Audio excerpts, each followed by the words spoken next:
Uh,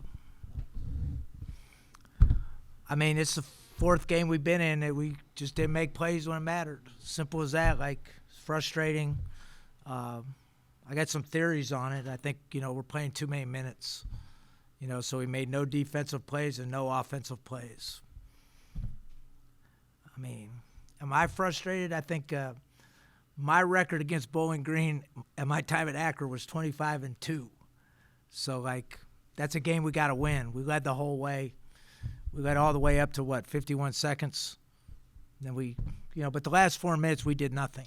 We didn't make any shots. It's not the first time. We did nothing against Weber, right? We could have won that one. We came back against Hofstra, didn't make that one, and we blew the Colorado game. So it's just about we've shown we can play close and that we're competitive, but we haven't shown we can win. So we gotta make some changes in order to try to win. But I think one of the things is we've played a really short bench, which really isn't good. I mean, I felt like my hands were tied a little bit, but we've just been inconsistent. We have them on the ropes early and we give up a three. Good teams go for the throat when you have chances. So ultimately, we got to teach these guys how to win. It's simple. We're just not ready to win close games yet. The first 7 games of the year or 8 games of the year now, we've screwed up 3 of them at least, right? So instead of being 3-5, we could very easily be 6-2. But that's a difference between good, average, and below average teams. Simple. So we've just been inconsistent. We got no stops. We made simple mistakes in the ball screen defense, and and then they probably out-toughed us a little bit on the boards too, But again, I think part of that's tiredness. I thought Rotroff played well. I thought we were better when we were bigger. I think we're a little small. I think that's part of our issue. A little bit small. Not great individually defensively yet, but ultimately, you got to make a 3 or 2 when it matters. They made their threes and we missed ours when it mattered. So that's kind of how I see it. Frustrating. I mean, I don't know what to tell them other than you got to change your mindset. It's a mental toughness deal and a physical toughness deal. I mean, we missed free throws. We didn't make any plays. I don't know what else to tell you. Now, ultimately, that comes back on me, but it's still a player's game. You got to make plays. You can put them in position to make plays, and then you have to make plays. You can't step out of bounds. You can't miss free throws. You got to make open threes. You got to make the extra pass, which we didn't do, right? We had the break, and we had numbers, and we didn't make the extra pass. But again, a lot of it's mindset. Simple. With so many new pieces and new players on this team, I imagine some of this is going to be a work in progress, or there's going to be some growing pains. In your experience, do you feel like teams have to learn how to win close games like this? Is there a process to learn how to close out this type of ball game? Well, I think good teams win those games. Simple.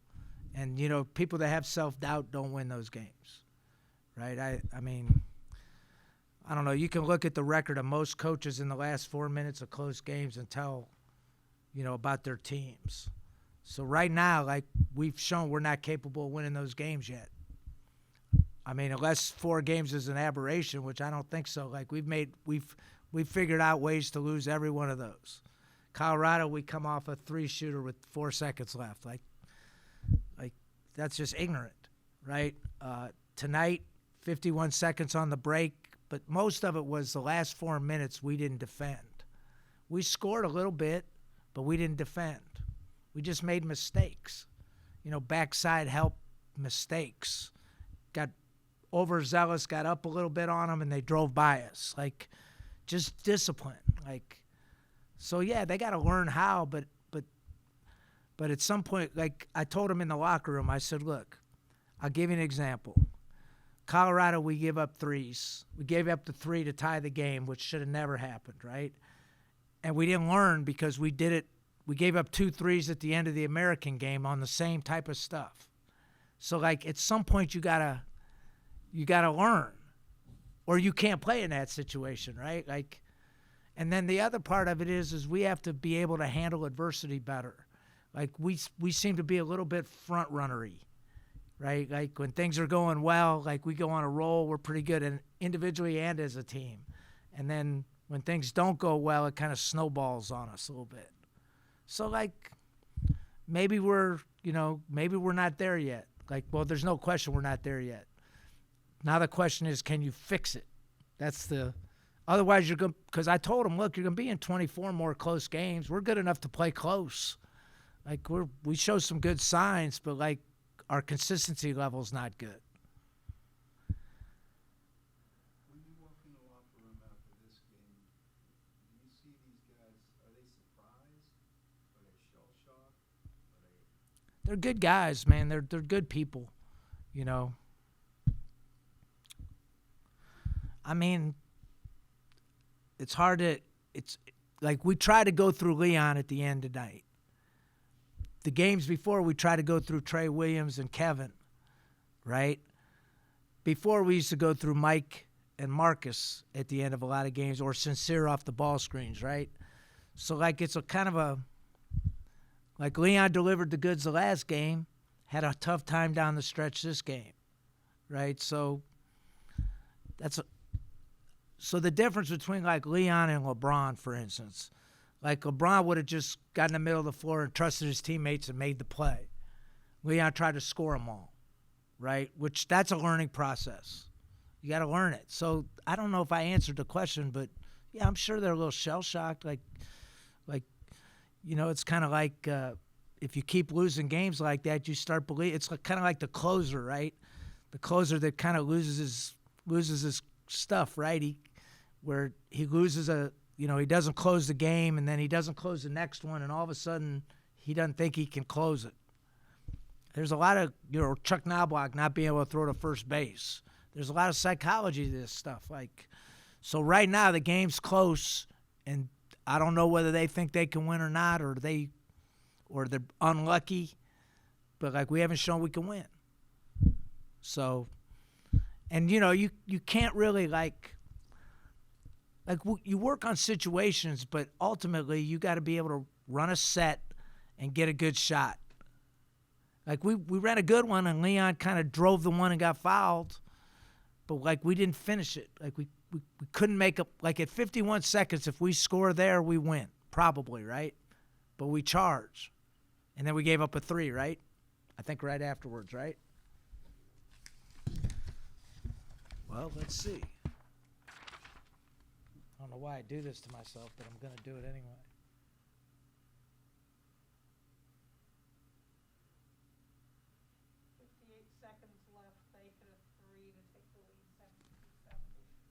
Okay, so hold on, let me see.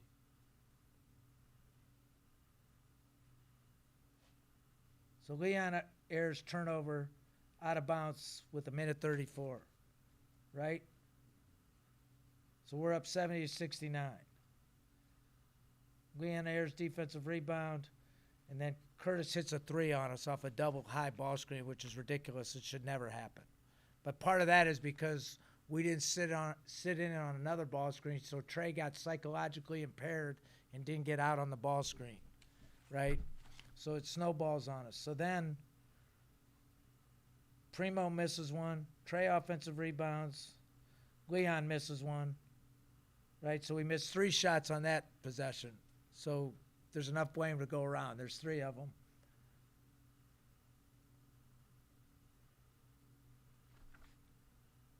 When was the charge? I think that was 108.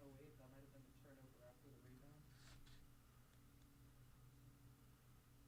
When was it? I think it was at 108 mark. Keith. So we're up 3 with 2:47 to play, and then Primo got over aggressive and he drove by him. So those are like 2:26. You can't, like, you got to buckle up, and it's got to be a stop.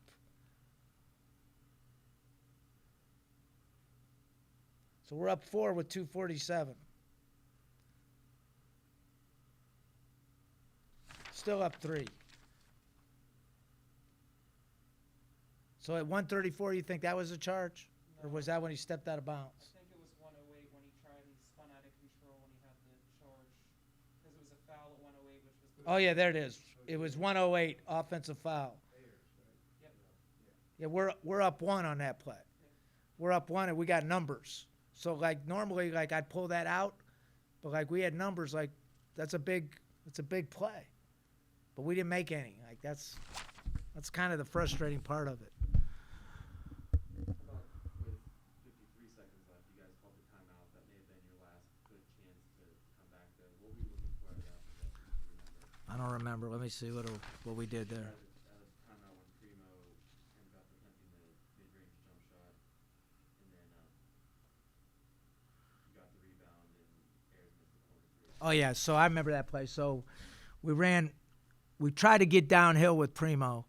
So we ran Leon off the stagger, brought him off, and then we tried to get Leon off next, right? So it's a counter to the play before, right? And he took a tough shot. Like, instead of just being disciplined enough to sit down and move it to the next guy, it's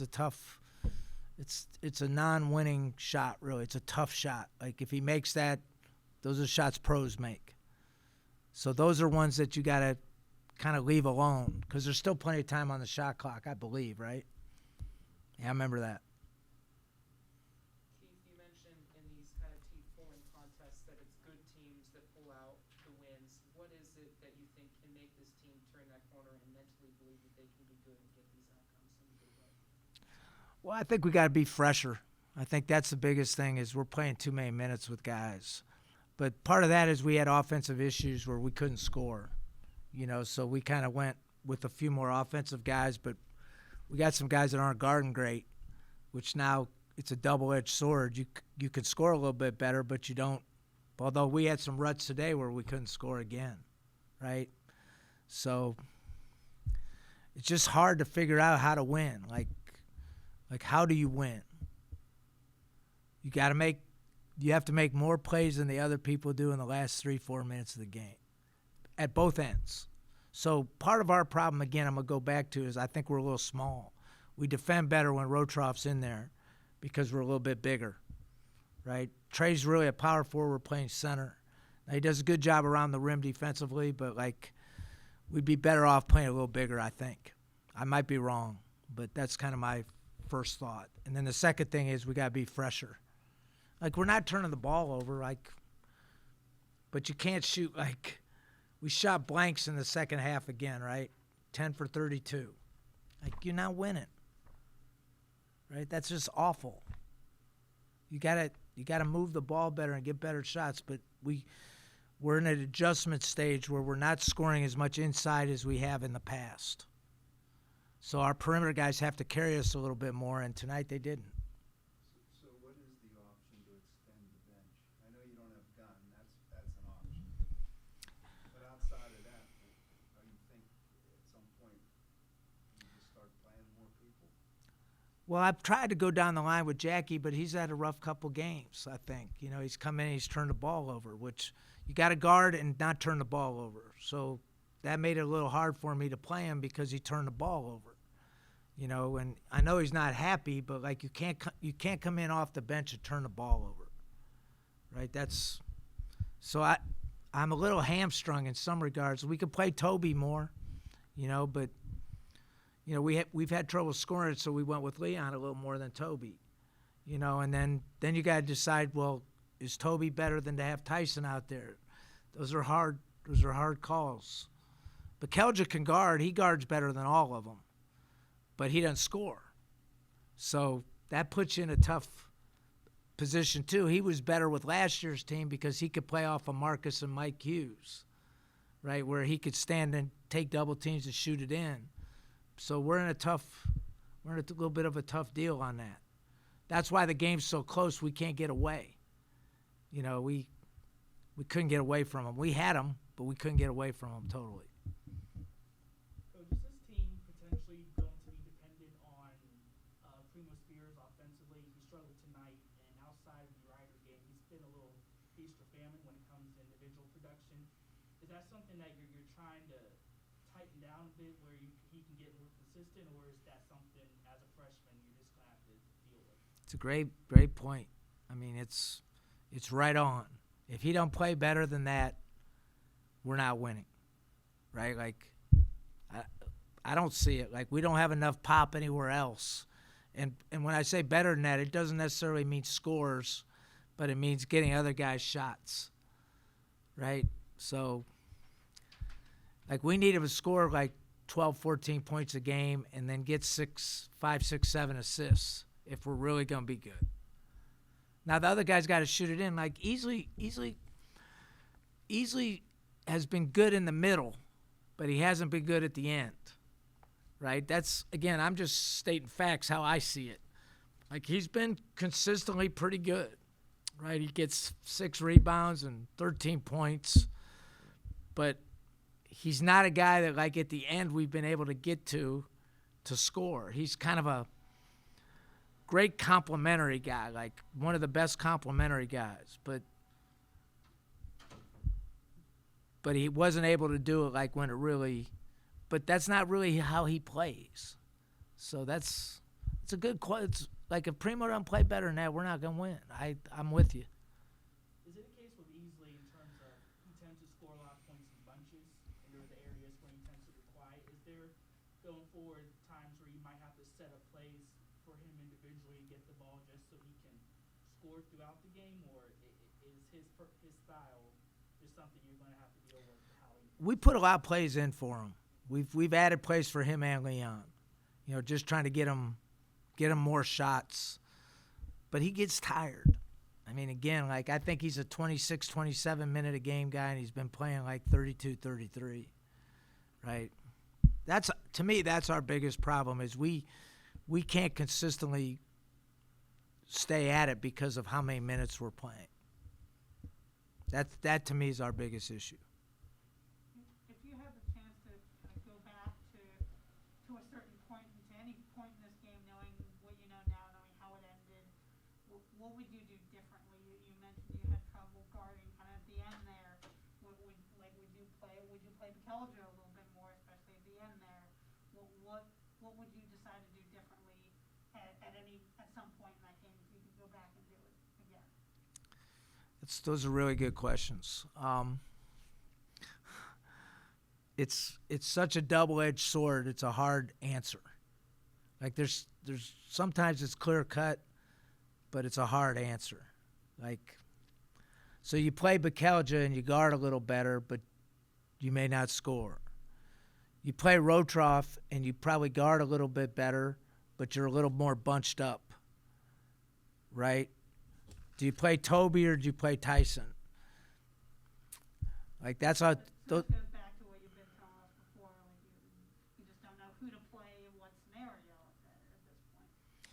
So my whole career, I've based it all at the defensive end, and with this team, I haven't been able to because we can't score sometimes. So I'm kind of outside of my realm a little bit because we can't score sometimes. Now, we kind of fixed it, in intervals, but then we don't guard enough to really get away from people, and we don't shoot consistently enough to get away from people, right? So that's the hard part. And then, we've had trouble getting assists all year long. So we haven't gotten any double teams in the post. Nobody's doubling us. But we haven't been able to consistently score down there either. We have a little bit, but not enough, right? So now you become a little more perimeter-oriented, and our perimeter guys aren't making enough plays for each other. Because, look, 12 assists is about the most we've had all year, right? I mean, and that's pitiful, really, right? And then we're so inconsistent shooting it. Like, we kind of improved our shooting over the last couple, but today, again, in the second half, we didn't shoot it good at all. So, so to answer your question, it's hard. Like, we've tried listen, the one thing I know is Leon Ayers is going to score. That's one thing we know for sure. Like, he may not get 20 every night, but he's going to score. Now, he's got to be more efficient than 6 for 17. Like, that's bad efficiency. But, he probably missed his last 4 or 5, right?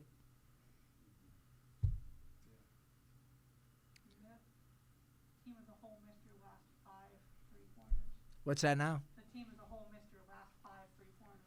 So we go from 9 for 21 to 9 for 26. Felt like they were open ones too, right? I mean, overall. But they made theirs. Samari Curtis made theirs, and we missed ours. That's a game. Like, and then, then we had to play from behind and catch up, and we couldn't. We had a lot of good ones. We just didn't make any of them. And Charles says, hey, you got to go to the basket. I agree with him. You got to go to the basket down 3. We just got a lot of uncertainty, like a lot of inconsistency, like you said, like with Primo. Like when he's really good, we got a good chance. He did a lot of good things, even though he didn't play, he couldn't score. I thought he did some good things defensively at times, but we need him to score and get assists for us to win. So it's hard. I mean, it's, teaching them to win is hard. And then when you lose like that, it becomes even harder because they're figuring out what's going to happen to us next. You know what I mean? Like, so this is probably the 4th or 5th time we've been up 9 or 10 and keep giving them away, right? Like, up 6 at half, right? And we were up 10, and then we had a battle to get back up 6, and then we start the second half poorly, right?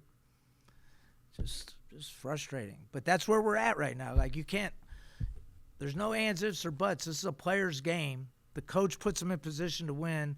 The players have to make plays. So, like, we have to build their confidence, teach them how to do it, figure out who to have out there when. If we got to, like, defense, offense, that's what we're going to have to do. And then, I keep telling our guys that you're never out of it. You got a chance to play. There's been some encouragement. Like, we kind of went all in with Leon and Primo, so we kind of know that. We're all in with Easley and Trey. And then we went all in with Tyson. Now he's got to do something. Like, and I love Tyson Acuff because he's a good leader, but he's got to score more than 5. Right? If he doesn't score more than 5, we can't win at a consistently high level. And you could say, well, where does he get them? You should be able to get them just out of the flow of the game, right? But he got to get more than 5. So you got to look through the roster and say who can score in double figures and who can't. If you look back at the history, it'll tell you who can score in double figures and who can't, right? Like, those statistics don't lie. Like, obviously, Leon Ayers could score in double figures. Now, as the competition level improves, who else can score at that level? Do you think you know what R.J. Gunn can do in game situations? It's hard to know. I mean, because he hasn't played. And the other part is how good a shape is he going to be in when he comes back. And, that's I can't count on that. He's a great kid. He's a big body, and he can shoot the ball, and he scored a lot of points. But how long is that going to take? I'm thinking another month at least, right? Because it's one thing to have not played for a month or 5 weeks, right? Is he close? I wouldn't say he's close. So Did he re-aggravate it when he went in? yeah, I thought he re-aggravated it. But I've talked to a lot of people about those high ankle sprains. Like, they're going to hurt all year long. Like, you're going to keep tweaking them. You're never going to be 100%. It's an awful injury, right? And I know because my son had 2 of them, right? And it took him a long time, but he had to play through it. And he wasn't 100%. Like, RJ's not going to be 100% all season long. Simple as that. I just need to get him out there. Like, if we can get him out there, I think it'll help us. Coach, this might be too early to ask regarding Gunn, but if he's not close to coming back, and I believe this is his only year of eligibility in League One, is there a possibility that things don't get better and there's a conversation about potential redshirt for him? I think it's a good point because he's an academic-oriented guy too. So he cares about academics. So he's getting his master's degree. I hope not, but, like, if he wants to, I mean, I think that's a personal choice in a lot of ways, right? Like, he's already missed how many games? 8 games. My thing is I'm frustrated, but by the same token, this is my job to make sure that I get him better.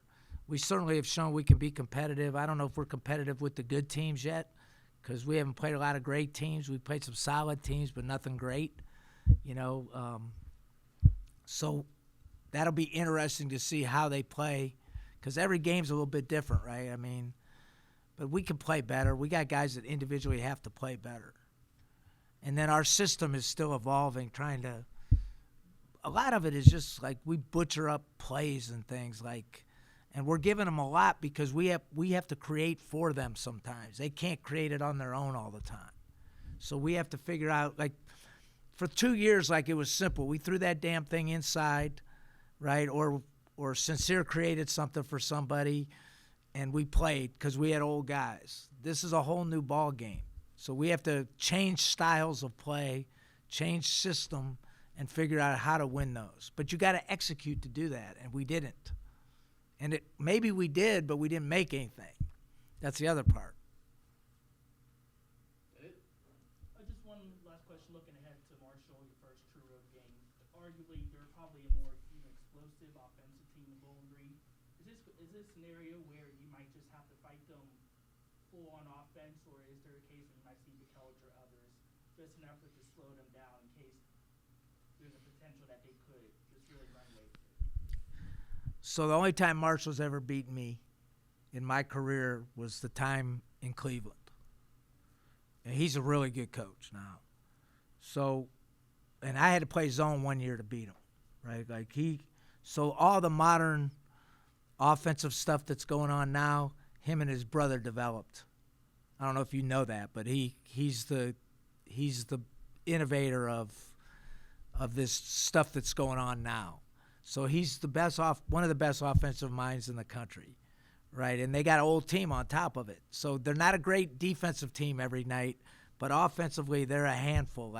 And then the other part of it is you're going to get 6,000 every night when you go there. It's a hard place, right? So it's a hard game, arguably maybe harder than DePaul in some respects, right? So they're both hard games, but we'll find out exactly where we're at after those two games. So am I disappointed? Yes.